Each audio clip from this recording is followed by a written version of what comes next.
Assalamualaikum warahmatullahi wabarakatuh. Di sini saya akan mempresentasikan materi kaidah fikih tentang ibadah. Kaidah ibadah yang akan saya presentasikan yaitu ada 4. Yang pertama, al-aslu fil ibadati tauqifu wal ittiba. Kaidah yang kedua yaitu taqdimul ibadati qoblal wujudi sababiha layasihu. Dan kaidah ketiga yaitu al-isaru bil ibadati mamnuun. Dan kaidah keempat yaitu al-isaru bi ghairil ibadati matlubun.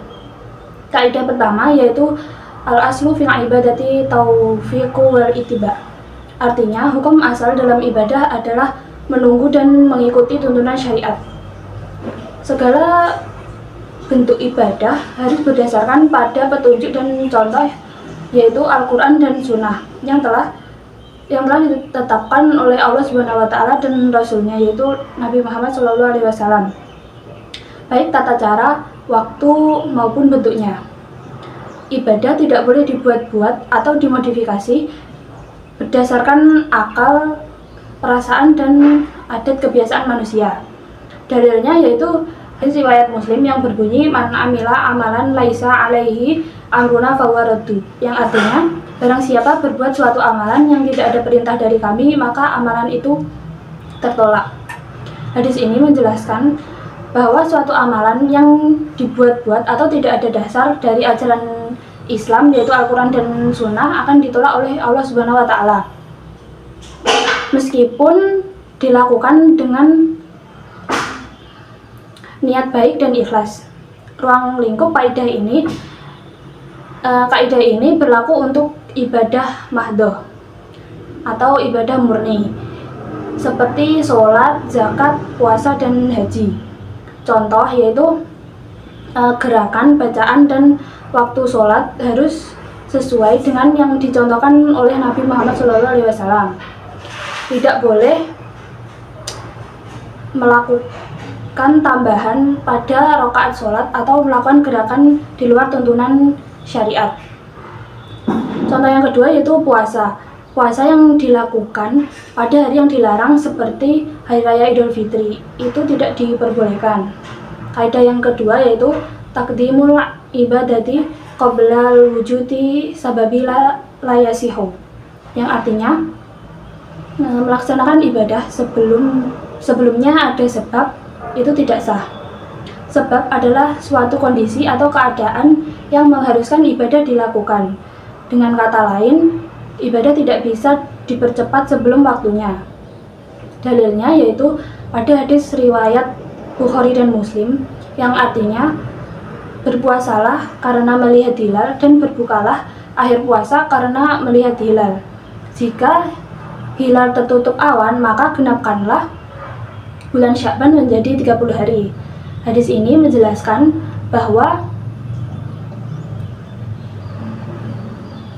wajibnya puasa Ramadan adalah karena melihat hilal atau awal bulan. Jadi jika melakukan puasa 1 atau 2 hari sebelum puasa Ramadan dan diniati puasa Ramadan, maka tidak sah karena sebabnya atau hilalnya belum terlihat.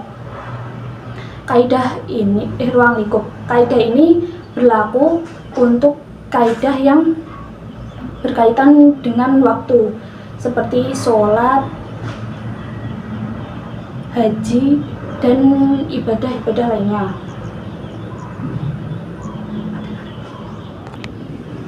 Contohnya yaitu sholat. Ketika melaksanakan sholat zuhur dan belum waktunya, maka itu tidak sah. Contoh yang kedua yaitu puasa. Puasa Ramadan yang dilakukan sebelum waktunya Ramadan itu tidak sah. Contohnya lagi yaitu zakat. Zakat itu tidak wajib dibayar ketika belum memenuhi nisab dan haul atau 1 tahun kepemilikan. Kaidah ketiga yaitu al-isaru bil ibadati mamnuun, yang artinya mendahulukan seseorang dalam ibadah adalah terlarang. Ibadah adalah amal perbuatan yang bersifat individu antara hamba dengan Allah Subhanahu wa Ta'ala, yang dimana setiap individu harus berhak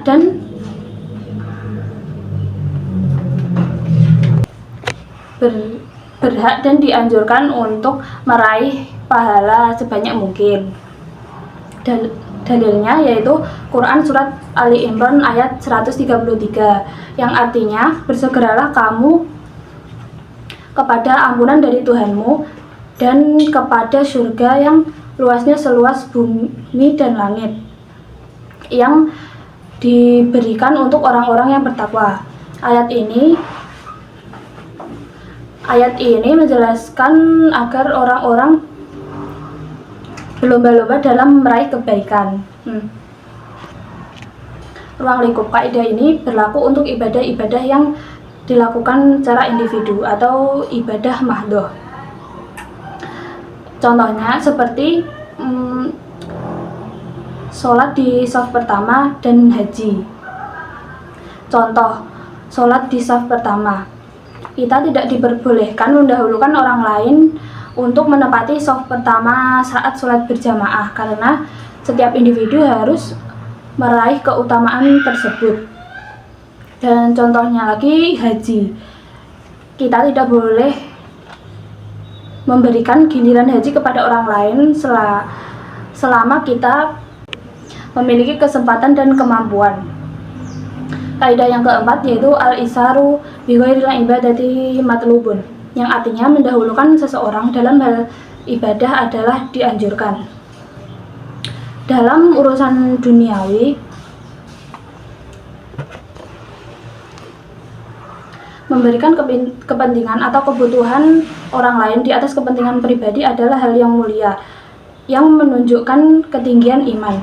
Dalilnya yaitu hadis riwayat Muslim yang artinya, barang siapa melepaskan satu kesusahan dari seorang mukmin di dunia, maka Allah akan melepaskan darinya satu kesusahan pada hari kiamat. Ruang lingkup kaidah ini berlaku untuk semua urusan muamalah atau urusan duniawi, seperti memberikan makanan, membantu orang yang membutuhkan, dan memberikan tempat duduk.